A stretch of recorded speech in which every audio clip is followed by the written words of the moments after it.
One afternoon, I received a call from an unexpected person. It was Nancy, my former best friend who snatched away John 10 years ago. Reluctantly, I answered the phone. Without much of a greeting, Nancy blurted out something shocking. I had twins. I need $15,000 for my baby shower gift. How dare she say such a thing after stealing happiness from me? Dark emotions began to surface, but thanks to George, who looked worried beside me, I managed to calm down. That's right. I have George next to me now. Nancy, hearing my silence, prompted me for a response. I answered her cheerfully. Sure, I'll bring it over with my husband, the bank president. What? I could hear the astonishment in Nancy's voice. I continued my words to Nancy. I got remarried. Why didn't you tell me? Obviously, I didn't want you meddling again. But we're best friends, aren't we?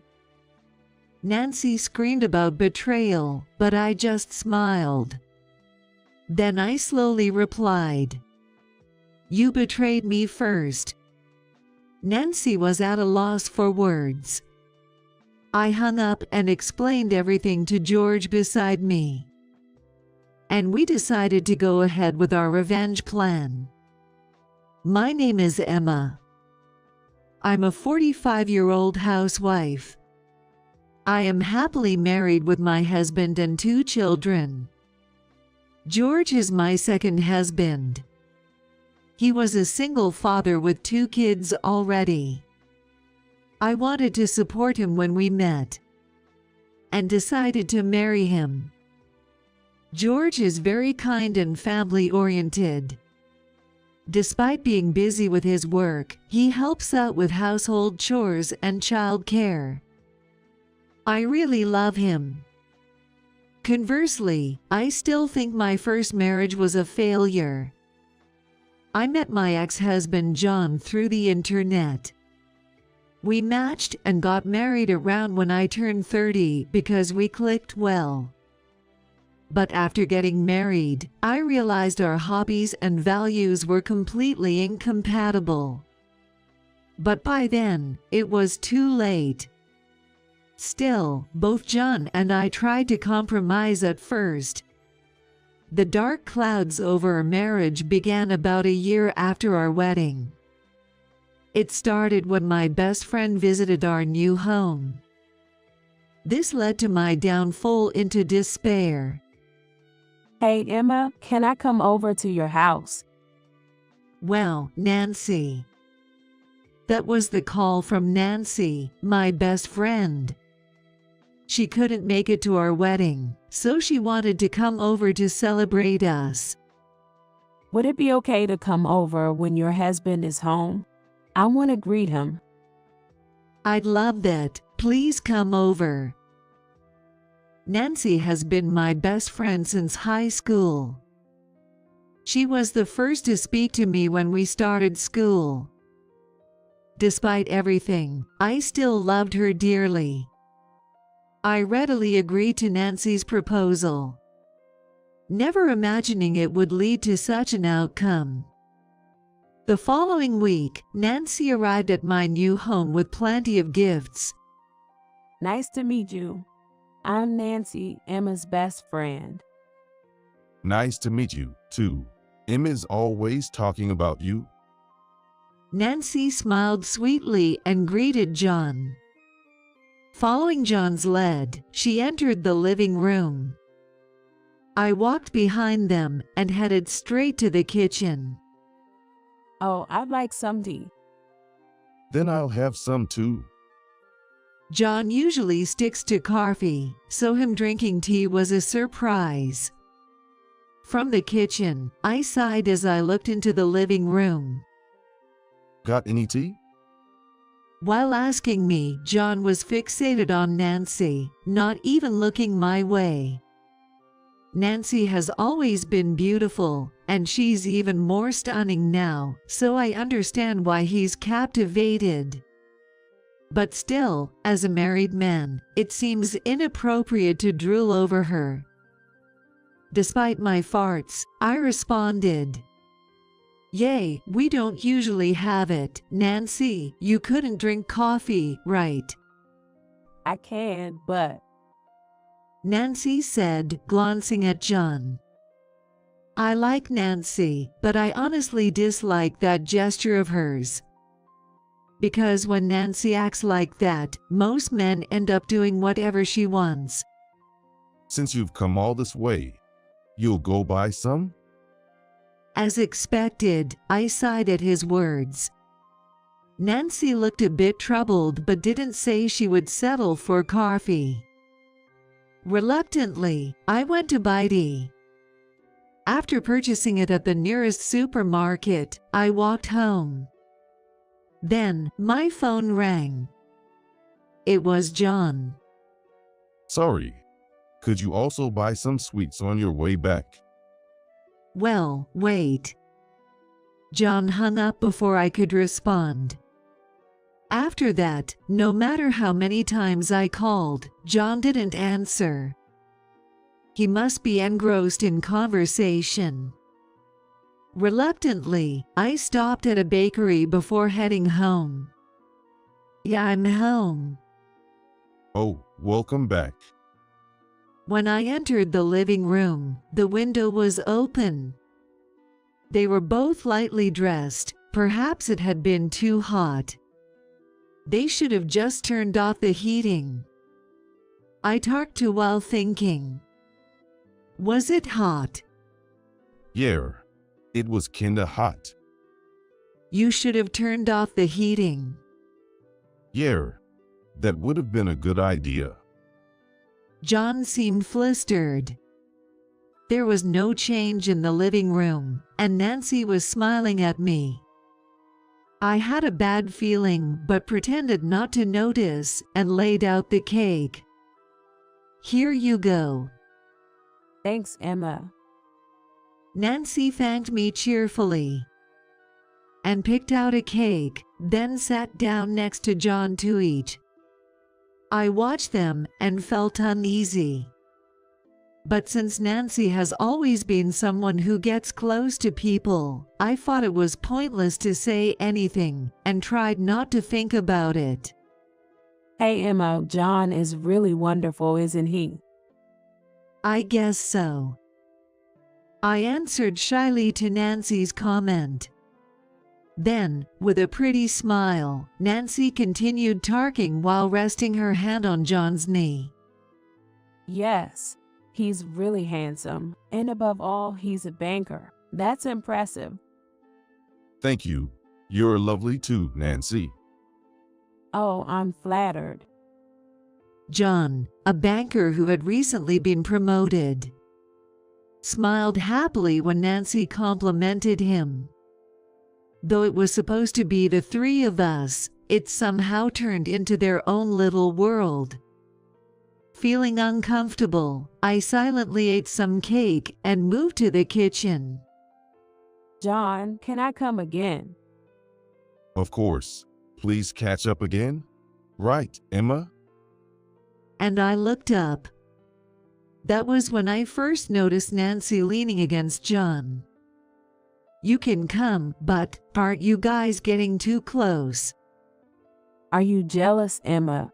If you're too clingy, John might not like it. It's not like that.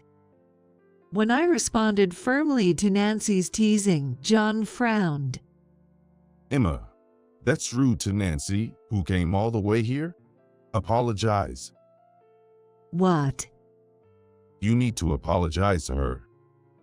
John had never raised his voice before. So I was taken aback and widened my eyes. It's okay, John. I'm not mad, right, Emma? We're best friends, aren't we? Sorry. I apologized reluctantly, and Nancy looked very pleased. Beside her, John also looked kindly at Nancy. Watching this made me feel terrible. Nancy stayed for dinner that day but was glued to John the whole time. And finally, she hugged him before leaving. Nancy is really beautiful, isn't she? Did you enjoy flirting with my best friend? What? Are you jealous? No. After Nancy left, when I confronted John with a stern look, he immediately became sullen. It's not jealousy but envy. It's not good to be envious just because Nancy is beautiful. It's not that. Give me a break. I'm going to sleep. You take care of cleaning up. John said that and quickly went to the bedroom. Left alone, I cried while cleaning up. And from that day, John's behavior started to become clearly strange. I don't need dinner today. Again today. Got a problem with that? It's not that, but John started eating out about half the week. He said he was busy with work, but from the excited way he acted, it didn't seem like work was the reason. I had a bad feeling about it, but I tried not to think about it too much. Make sure you iron my dress shirt properly. Don't embarrass me. Sure. Since Nancy came around, John started treating me with disdain. It was very sad and very hard on me. I once asked John why he was acting that way, but he just glared at me and didn't really respond. Don't worry about that, and just get on with the housework. That's all John would say, and he stopped helping out at home. On the days he said he didn't need dinner, he would happily leave the house, and I watched him go with a heavy heart. A month of this went by. Then one holiday, Nancy suddenly showed up. Emma, hi. I need to talk to you. Nancy, I told you to wait. But The conversation that unfolded at the doorstep made my bad feeling turn into reality. Since when?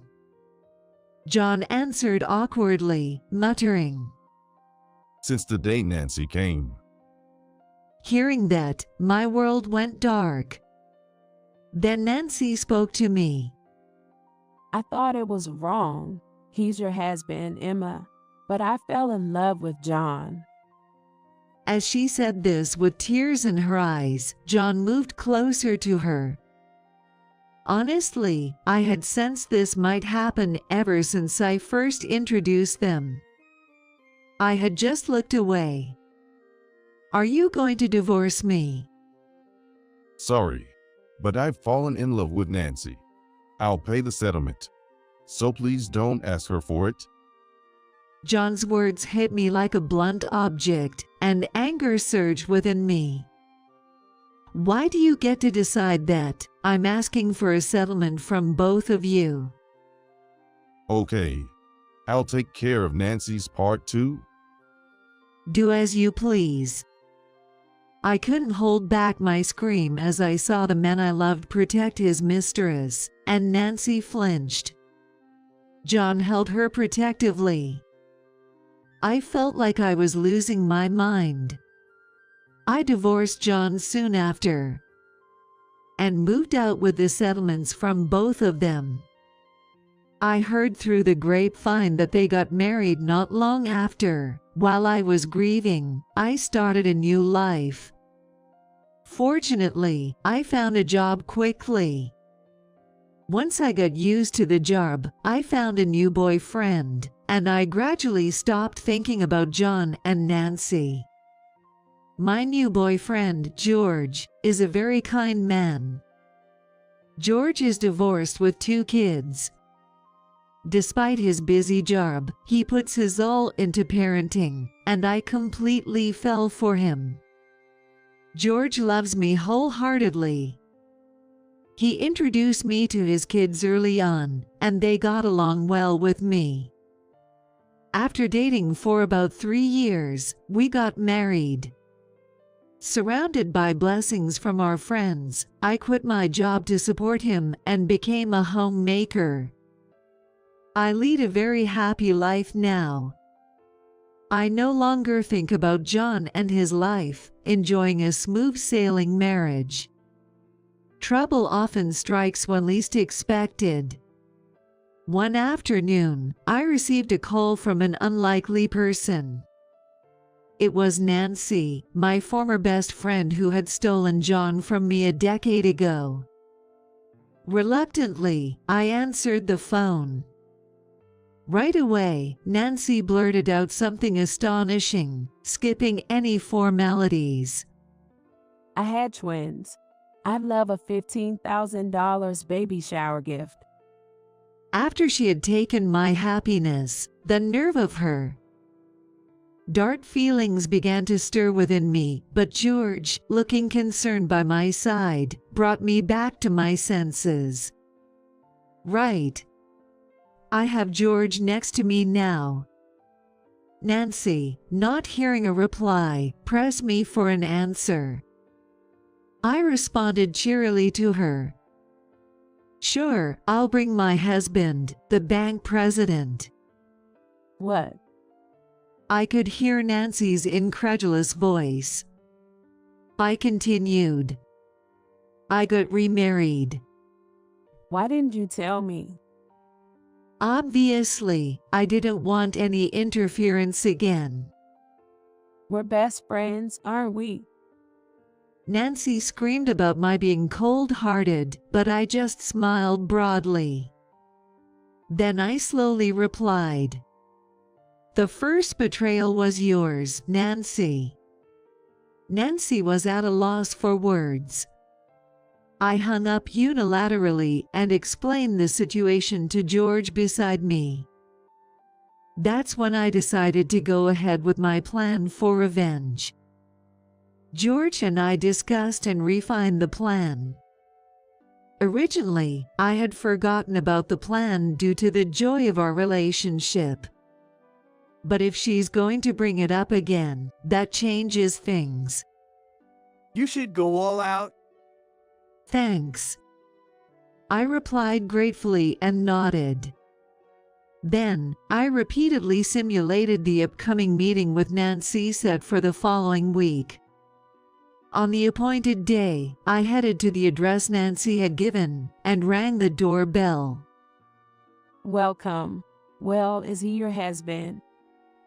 Yes, that's right. I didn't know you remarried. You could have told me. How could you say that? Nancy's face clouded for a moment, but she still ushered us in with a smile.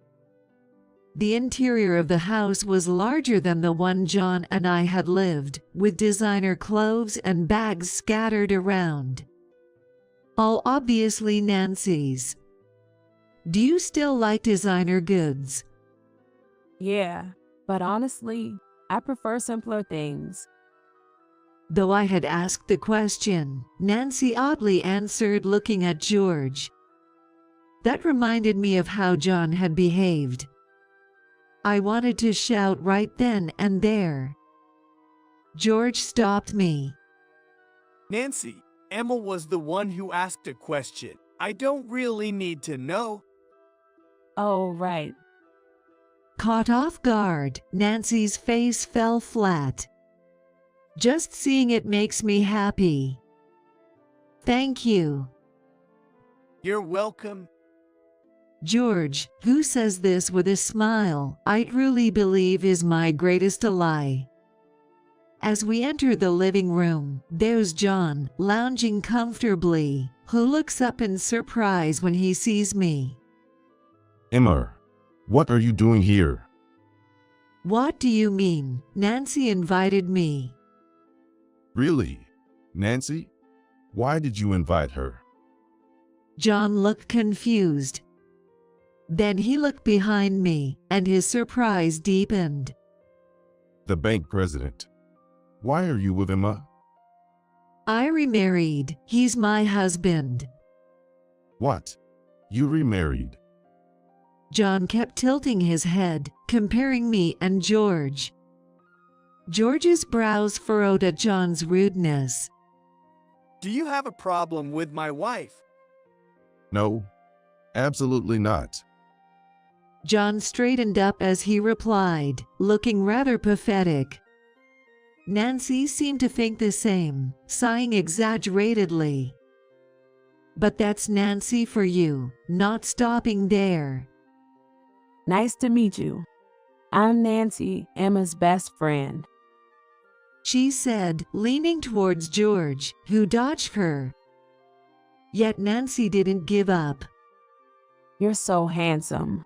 May I ask your name? I have no intention of telling you. Oh, so cold. Come on, it's okay, right? Nancy reached out and touched his arm. In an instant, he slapped her hand away. Out. Nancy, what are you doing to my wife? John glared at George in response to Nancy's small cry of pain. Then George, looking utterly exasperated, turned to John. Your wife touched me out of the blue. Still, don't you feel sorry for Nancy? Not really. Rather, she should reflect on her frivolity, getting married yet so readily touching another man. At George's words, Nancy's face turned red. Seemingly quite vexed, she glared at George. Then I spoke up, facing Nancy. There goes Nancy, trying to steal someone else's man again. What? Did you think I hadn't noticed? I pulled out a photo from my bag and scattered them. The photos showed many men. Nancy turned pale upon seeing them. What's this? These are photos of Nancy's past boyfriends. Well, Nancy is beautiful, after all. Sure, but that doesn't justify stealing other people's partners repeatedly. John also turned pale, recognizing the situation, but quickly picked up one of the photos. Hey, is this a recent photo? Oh, that was just taken the day before yesterday. Upon hearing this, John glared at Nancy. Then he thrust the photo at her. It showed Nancy walking arm in arm with a young man. What? Why is there such a thing? Hey, weren't you supposed to be at your mom's house because she was sick the day before yesterday? John raised his voice. Nancy tried to make excuses while avoiding eye contact, but it wasn't working on John. That's it. I'm divorcing you. Why would you say that? As they started arguing, I intervened. The conversation wasn't over yet. I showed them another photo. This time, John turned pale. What is this? This is you in the picture, isn't it? John frantically shook his head, but there he was clearly in the photo. Faced with undeniable evidence, John slumped down. Please, please don't fire me. I can't just let someone who embezzled stay on. But how could this? Yes, John had been embezzling money from the bank. We found out soon after we started planning. When George hired a detective, there had been frequent discrepancies in the amounts in John's department recently, and George had been suspicious of John, who was rumored to be living lavishly. Not only did you hurt and abandon my wife, but you also committed crimes as a banker. That disqualifies you, doesn't it? I'm sorry. I needed the money. I'll pay it back. If it were that simple, we wouldn't need the police. At George's words, John collapsed to his knees, bowing deeply. Nancy, looking down on him as if he were trash, said, And you said you got a raise recently. That was a lie. It's because you keep splurging on designer stuff? It's your fault for not bringing home a proper paycheck as a banker. You're the worst. What did you say, you bastard? John glared at Nancy. But Nancy, thinking she had the upper hand, wasn't fazed at all. I handed her a document. Someone in debt shouldn't be talking. What? Why do you have that? Because you didn't borrow from a reputable source, the interest has ballooned. Look stuff for you ahead. After saying this to Nancy, I made a phone call. After finishing the call, I addressed Nancy again. Nancy, you've always been popular, haven't you? So what? But did you know you were actually disliked behind your back? What? Nancy looked at me with a puzzled expression. Indeed, during her school days, Nancy was truly disliked behind her back. Though she was popular with the boys because of her cute looks, her bad attitude and habit of stealing other people's boyfriends had made her resented by the other girls. When I mentioned this, Nancy's mouth twitched as if she was really unaware of it. You might think you were popular, but people just hated you and looked at you from a distance. No, that's not true. To prove it, no one invited you to their weddings. Nancy looked startled by my words. I thought we were best friends, and I didn't think she would make a move on my partner, so I had invited her to my wedding. She didn't attend due to a scheduling conflict, but had she been there, I might have been criticized by my other friends. I shuddered now, thinking about it. However, Nancy didn't seem to have the luxury to care about how I felt. It's not true. I was popular because I'm beautiful and inapproachable. Nancy muttered to herself, which was honestly creepy. After a bit, she suddenly looked at George and tried to lean on him. George, you think I'm beautiful, right? George silently avoided her. Angered by his reaction, Nancy reached out and grabbed him. Why are you avoiding me? Because it was creepy. Creepy. Yes, you seemed like a witch. Completely losing her composure, Nancy started to act wildly, her hair disheveled. Seeing this, I thought to myself how apt George's words were. George continued to speak clearly. My wife is more beautiful than you, so I have no reason to be swayed by you. More beautiful than me. Impossible. Yes, it's true. My wife is the most beautiful inside and out. George's words brought tears to my eyes. However, Nancy was outraged at being told I was more beautiful. Emma's more beautiful than me. Are you blind? If you're implying there's something wrong, then it's with your brain. What? George kept provoking her, and Nancy lost her temper. As this was going on, the doorbell rang. Seeing the visitor, Nancy turned pale. No, I don't want this. Well, good luck paying back your debts.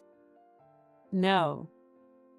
With Nancy's scream, the door opened and some intimidating people entered. They stood by Nancy's sides and took her away somewhat forcefully. John watched this, trembling. Seeing that John didn't try to help his wife, I thought to myself that I really did the right thing by divorcing him. It was painful and hurtful, but thank you, Nancy, for taking him off my hands. Apparently, my farts showed on my face. John glared at me. What's so funny? Nothing, just thinking this is what you reap what you sow. If you weren't here, I could have been happy. No, that's impossible. You both are in debt hell. Unable to argue with my words, John was grinding his teeth in frustration. To him, I just smiled and handed over a thick envelope. What is this? It's a baby shower gift. Nancy asked for $15,000. Aren't you going to show me the kids? The kids are at their grandparents' today. Wait, $15,000. Right, like a payback for the alimony, right? Yes, the amount of $15,000 was actually what John and Nancy had paid me as alimony back then. Nancy, overwhelmed by debts, probably tried to use it to pay off her debts. She had left the kids at John's parents' house because she never intended to show us the kids in the first place. I then dropped another bombshell. Well, I hope those kids really are yours. What do you mean? John's face turned pale as he grasped the meaning of my words. If her recent affair had started before the pregnancy, there was a high chance he wasn't the father. It seemed John also realized that. But Nancy said they look like me. Well, she would say that, wouldn't she? She wouldn't want it to come out. Everything you say could be a lie too. What? I wouldn't waste my time lying, and if Nancy hadn't called me, I would have never wanted to deal with you again. As I kept cutting off John's arguments, his momentum faded. I confronted him further. This, an old medical test result. Test result. Yes, I asked the hospital and got the results again. The document I presented was a gynecological test result from when John and I were still married. It contained certain words. Natural pregnancy is unlikely. Yes, so when I heard about the twins, I remembered this. John was shocked as he looked at the test results. I had meant to tell him the results after his test, but Nancy had come to our house the day before I could tell him, and I missed the chance. Those kids aren't mine. It's highly likely. Why bring this up now? Revenge? As John came up with such an obvious question, I just smiled back at him. Then George spoke up. You're on house arrest from tomorrow. Expect further notice. Assume that dismissal is unavoidable. Wait, please. Anything but dismissal. Even now, John was still begging. George returned his plea with a cold look, then made a phone call. When John heard the name on the other end of the call, he went pale. Calling the manager. I've instructed them to properly investigate your case. John collapsed to his knees, his face ashen. It's all over. Yes, your career as a banker is over. Not just as a banker, with all the debt, his life might be over too. I fought this, but John probably knew it best. Seemingly out of energy to glare at me, John knelt on the ground, beginning to apologize to George. I am truly sorry. Please. Anything but dismissal? As I said, that's not possible. When George firmly rejected him, John then turned to me, bowing his head. Was he that desperate to remain a banker? I was somewhat impressed in a way. While bowing to me, John had the audacity to say, Emma, I am truly sorry. Is there any chance you could forgive me now? Is that because you think if I forgive you, you'll avoid being fired? That's part of it. How stupid are you? Affirming this, I sighed deeply. And I stated clearly, even if I forgive you, it doesn't erase the fact of your embezzlement, and after all, my husband does not mix personal issues with professional ones. Don't say that. Hoping for a lifeline, John looked utterly despondent. Leaving a silent John behind, George and I left the scene. Later, I heard that Nancy sent divorce papers. John signed them and apparently gave up custody. It turned out the twins Nancy bore were indeed from her affair, and she became the talk of the bank. I received apologies from my ex-in-laws. We had been estranged during our marriage, but it seems they were just watching from a distance. I also heard that John is now secluded in his room at his parents' house. As George declared, he was fired from the bank, burdened with debt and required to return the embezzled funds. His life is reportedly very difficult. He is reportedly working multiple jobs day and night, subsisting on sprouts to stave off hunger. Once he came to our house in shabby clothes, but security prevented him from even reaching the entrance. I may seem heartless for not feeling pity for John's fallen state, but upon reflection, he brought this upon himself, so perhaps it's only natural. I had known Nancy's parents as acquaintances, so when I told them the truth, they were shocked. Apparently, their meeting with John was full of lies, and they hadn't known he was my ex-husband. After many apologies from them, I felt sorry myself. They offered to pay some money for the trouble, but I declined since it wasn't their fault. Nancy was taken away by debt collectors, and her whereabouts are unknown. Although a letter once arrived with a postmark from near the Bay Area, so she might still be alive somewhere. The twins were being raised by Nancy's parents, but being elderly, they couldn't manage and recently placed them in an orphanage. It might seem sad, but it's probably better than growing up around Nancy. Realizing how much I disliked Nancy made me understand my own feelings better. George is working hard as a bank manager, and though he often comes home late, he keeps in touch, so I'm not worried about infidelity. Meeting such a sincere person makes me feel fortunate, and the hardships of my divorce seem worthwhile if it meant getting to marry him. George recently hired a new secretary and wants to host a home party, excitedly maintaining the barbecue equipment, which makes me feel very happy. As for me, I've recently been enjoying day trips with the kids. We mostly do day trips close to home, but they are really refreshing and fun. George wants to join us, but he's too busy right now, so I'm enjoying the time with just the three of us.